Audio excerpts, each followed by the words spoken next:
Hello everyone, this is Dr. Manish Patel and you are watching my channel Let's Dissect Anatomy. Today we are going to discuss the next topic of head and neck, that is submandibular gland. It's a very important 5-mark short note for you. So without any delay, let's start. Introduction. It is one of the 3 pairs of the salivary gland.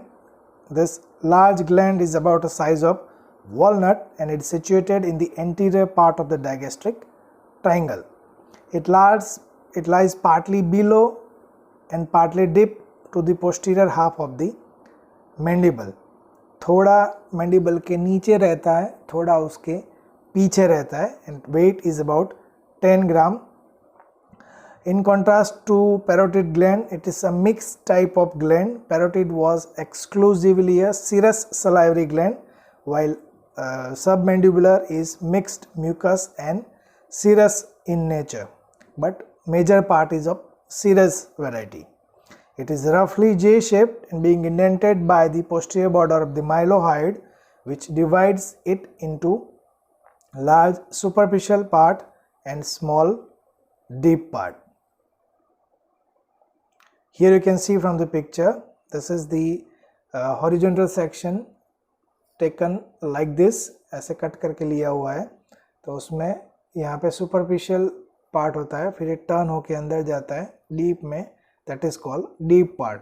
तो जो superficial part है वो बड़ा है थोड़ा, और deep part जो अंदर टर्न होके जाता है वो छोटा है. So here you can see from the picture, this is the superficial part, then it turns like this inside, and this is the deep part. Okay so ये जो माइलोहाइड मसल है वो उसको 2 पार्ट में डिवाइड करता है, superficial and deep.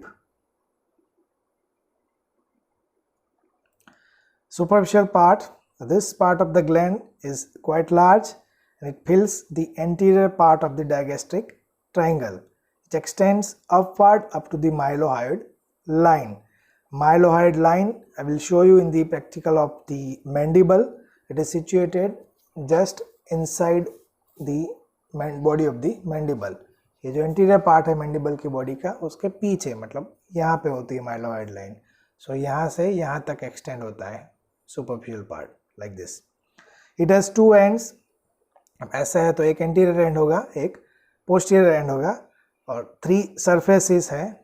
एक नीचे इंफीरियर सरफेस आएगा, साइड में जो है वो लेटरल सरफेस आएगा, और अंदर की तरफ जो है वो medial surface रहेगा. And the anterior end extends up to the anterior belly of digastric muscle. यहाँ पे anterior belly of digastric muscle है ना, if you remember this submental triangle. So यहाँ तक extend है, and posterior end it extends up to the stylomandibular ligament, which separates the submandibular gland from the parotid gland. ये भी मैंने बोला था कि stylomandibular ligament what is it. तो वो क्या है कि जो deep cervical fascia investing layer है जो पैरोटिड ग्लैंड को सुपरफिशियल और डीप लेयर में कवर करता है, तो उसका जो डीप लेयर है उसका एक्सटेंशन है. Okay, which separates this both glands. यहाँ पे पैरोटिड ग्लैंड है, यहाँ पे सबमैंडिबुलर ग्लैंड है, और स्टाइलोमैंडिबुलर लिगामेंट यहाँ पे होगा around the angle of the mandible. So वो दोनों ग्लैंड को एक दूसरे से सेपरेट करेगा. First of all the capsule.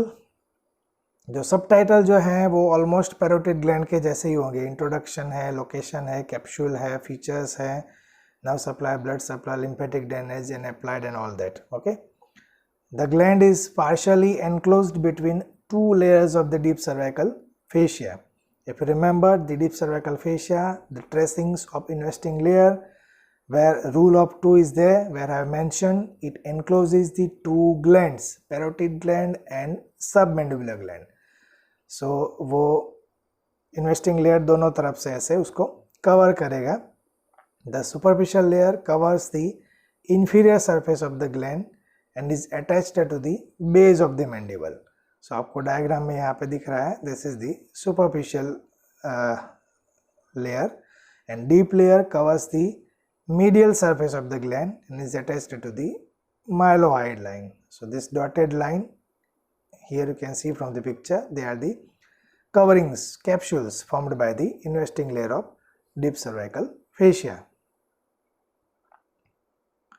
The surfaces and relations.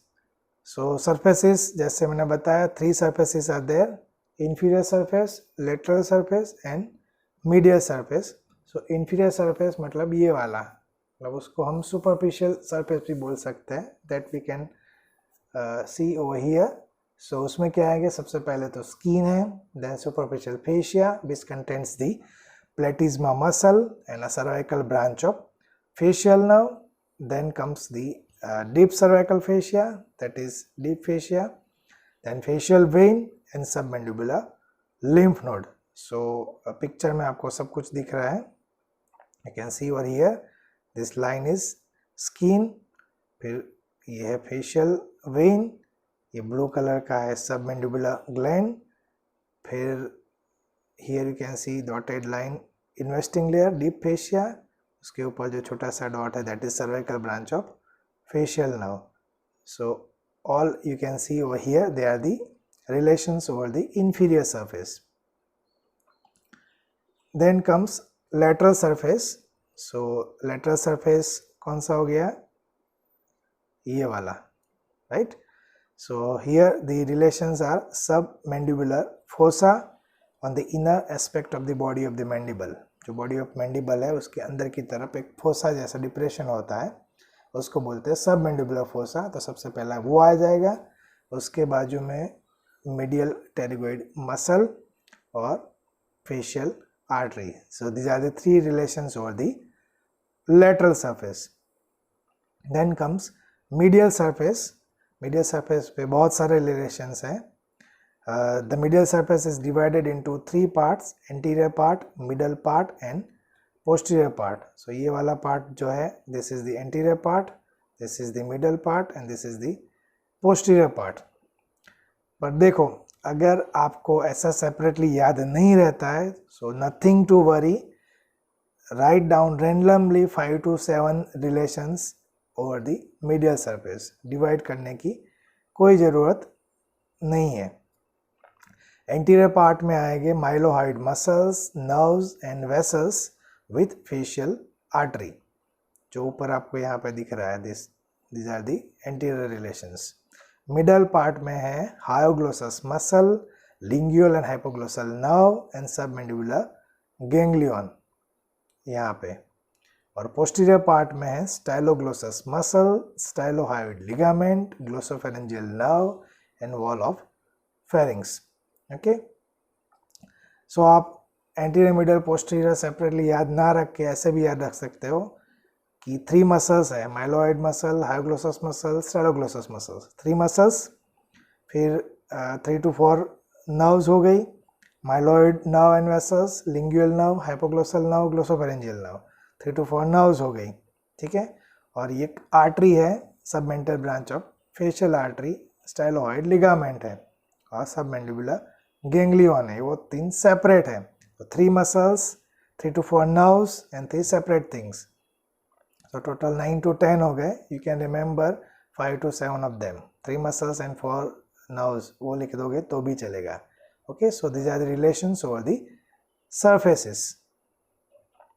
Deep part, it's a small size, lies deep to the mylohyoid, superficial to the hyoglossus and styloglossus. Posteriorly, it continues with the superficial part, while anteriorly it extends up to the sublingual gland. So you can see from the picture, ये mylohyoid है, ये hyoglossus है, उसके बीच में है. So posteriorly पीछे वो superficial part के साथ कनेक्ट हो जाता है और आगे anteriorly ये sublingual gland तक extend होता है. Okay? Submandibular duct, another name is Wharton ducts. Here you can see from the picture, जो green color का है, this is the submandibular duct. It is thin walled and about 5 cm long, same as parotid duct. It emerges at the anterior end of the deep part of the gland. It runs forwards on hyoglossus muscle. ये जो आपको square जैसा दिख रहा है, this is the hyoglossus muscle. तो उसके ऊपर जा रहा है. Between lingual and hypoglossal nerve.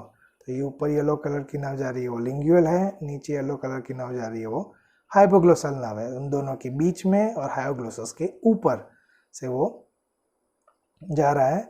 Eight the anterior border of the hyoglossus the duct is crossed by lingual nerve. जैसे वो आगे जाएगा, here you can see it is crossed by the lingual nerve and ultimately opens on the floor of the mouth on the summit of the sublingual papilla at the side of the frenulum of the tongue। तो देखो ऐसे करके हम open करेंगे mouth को और टंग को upward रखेंगे, यहाँ नीचे के पार्ट में उसका ओपनिंग है। सो समटाइम जब आप माउथ ओपन करते हो, ऐसे करते हो, तो यहाँ से वो पानी की जैसे पिचकारी से निकलता है। That is nothing but it is the secretions from this submandibular duct. Okay, the arterial supply of the gland is by sublingual and submental branch of the facial artery, venous drainage by common facial and lingual veins and lymphatic drainage. तो पहले जाएगा submandibular lymph node में और बाद में जाएगा ultimately jugulodigastric lymph nodes में, and they are the parts of the deep cervical lymph nodes. Nerve supply is by parasympathetic, sympathetic and sensory fibres, both are secretomotor, means दोनों secretion के लिए responsible है। जो parasympathetic है वो watery secretion करता है और सिंपैथेटिक का एक्टिवेशन है वो स्टिकी म्यूकस रिच सिक्रेशन करता है। The preganglionic parasympathetic fibers arises in the superior salivary nucleus, वहाँ से वो फेशियल नर्व में, कॉडा टिम्पेनी नर्व में, लिंगुअल नर्व में जाते हुए अल्टीमेटली सब मैंडिबुलर गैंग्लियन में आ जाएंगे और सब मैंडिबुलर गैंग्लियन है वो डायरेक्टली फिर सब मैंडिबुलर ग्लैंड को सप्लाई करेगा। ठीक है, so you can better understand it from this diagram. यहाँ पे देखो पॉन्स से सुपीरियर सैलिवरी न्यूक्लियस, वहाँ से फेशियल नर्व, फिर लिंगुअल नर्व, कॉडा टिम्पेनी नर्व और अल्टीमेटली गैंग्लियन में आ गया। गैंग्लियन डायरेक्टली उसको सप्लाई करेगा और एक पार्ट यहाँ पे सब लिंगुअल ग्लैंड को भी सप्लाई करेगा। Okay, applied anatomy, the excision of the submandibular gland for the removal of the calculus और tumour is done by an incision below the angle of the mandible. Since the marginal mandibular branch of facial nerve passes postero-inferior to the angle, before crossing it, the incision must be placed more than 4 cm below the angle to preserve the nerve. Simple इतना याद रखो कि जब भी submandibular gland का कोई tumour हो या कैलकुलस हो, उसको कट करना है, ओपन करना है मीन्स, तो जो इंसिशन है वो एंगल ऑफ मैंडिबल है उसके 4 सेंटीमीटर नीचे ही रखना पड़ेगा, क्योंकि वहाँ पे रखोगे एग्जैक्ट तो marginal mandibular branch of the facial nerve है वो कट हो जाने के चांसेस हैं। अगर वो कट हो गई तो will cause facial paralysis. Okay, so preserve the nerve, the incision should be at least 4 centimetre below the angle. The कॉडा tympani and auriculotemporal nerve lies medial and lateral to the spine of sphenoid। If you remember the basalis spine of sphenoid attachment, उसके left और right में ये दोनों nerves थी। सो अगर spine of sphenoid की injury होती है तो बोथ दिस नर्व्स भी इंजर्ड होती है and will causes the loss of secretions from all the 3 salivary glands। तीनों में से एक भी इस ग्लैंड में से salivary secretion नहीं होगा। ओके, अगर स्पाइन ऑफ स्फिनोइड को इंजरी होती है। Submandibular lymph nodes lies both within and outside the glands, and the gland is to be removed if the lymph nodes are affected in any disease, especially the cancer of tongue। टंग का अगर cancer है तो सबसे ज़्यादा affected जो है वो सब मैंडिबुलर लिम्फ नोड होते हैं, क्योंकि टंग का मेजॉरिटी ऑफ लिम्फ है वो सब मैंडिबुलर ग्लैंड में ड्रेन होता है। तो ग्लैंड के अंदर भी लिम्फ नोड्स है, बाहर भी आजू बाजू भी लिम्फ नोड है, तो सारे अफेक्टेड हो जाएंगे। तो सबमैंडिबुलर ग्लैंड नोड्स के साथ पूरा रिमूव करना पड़ेगा। Myeloid muscle divides the gland into superficial and deep part, that you all know. So lymph nodes lies around and with in the gland. So cancer of the tongue or of the gland may metastasize to the mandible also, so myeloid muscle के through फिर mandible में भी जाएगा, तो sometimes even mandible को भी cut करना पड़ सकता है। Sialography of the submandibular duct, so sialography क्या है, तो there is a injection of contrast media into the duct, duct में कॉन्ट्रास्ट मीडिया ब्लू कलर की डाई इंजेक्ट करके फिर उसको एक्सरे लेते हैं, तो एग्जैक्टली कहाँ पे ब्लॉकेज है, कहाँ पे स्टोन है, ट्यूमर है, वो हम लोकलाइज कर सकते हैं। That study is called sialography. Okay, so that's it about the submandibular gland, important 5 mark short note. Hope you like the video. If you like it, press the like button, subscribe the channel, and don't forget to press the bell icon and share it to your friends. See you in the next video. Till then, goodbye. Thank you.